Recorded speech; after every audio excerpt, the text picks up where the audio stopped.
Iran FM admits to cooperating with terrorist commander. The Iranian regime's foreign minister Javad Zarif, while bowing to the criminal commander of the terrorist Qods Force Qassem Soleimani, reiterated that he and his ministry represent nothing other than the ruling theocracy's terrorist and warmongering policies. Zarif said on September 1st, "Commander Soleimani and I have never felt any differences. We have been working together closely for over 20 years. During the US attack on Iraq as Iran's representative in New York, I spoke on orders from the country's senior leadership to American officials and had the greatest coordination with Commander Soleimani. Subsequently, when I became minister, the two of us made sure to meet at least once a week, where we were both in Tehran, to review the latest developments and undertake the necessary coordination." The NCRI said in a statement that Zarif's remarks make it palpably clear that the regime's supreme leader and the Revolutionary Guards direct the major foreign policy issues. Hamas leader writes to Iran's supreme leader to thank him for his extensive support.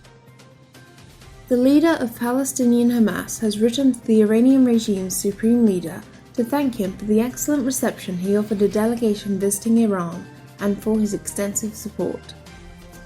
Ali Khamenei's official website reported that Ismail Haniyeh, in a letter to the supreme leader, has also expressed his utter joy for Iran's readiness to equip the resistance for whatever it needs to discharge its duty, and has added, "I thank God for your presence." Iran's regime and its allies in the region use resistance as a term for all anti-Western forces and activities. Iran sentenced more than 21 labor activists to lashes in August. In an attempt to silence dissent, Iran's regime sentenced more than 21 activists, workers and journalists to lashes and prison in August for participating in protests. Iran Newswire named the victims in a report on its website on Monday. Rouhani says Iran regime answer to US talks will always be negative.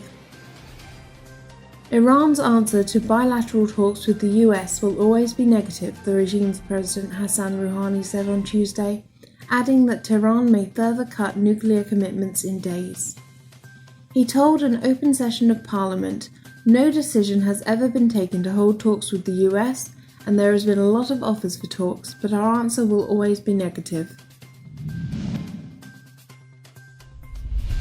Corruption, internal disputes witness further escalation in Iran. Corruption is now a subject of institutionalized nature and has become utterly systematic in Iran under the mullah's rule. Ahmed Tavakoli, a member of the Iranian regime's Expediency Council, said, "The lizards of corruption have now become dragons. Certainly, financial corruption and corrupt practices in appointing certain individuals to certain positions are very real. Both these subjects must be evaluated with utter precision." He continued, "If Parliament passed a bill today calling for the publication of members' salaries, it would be very influential to the public's vision of the Parliament.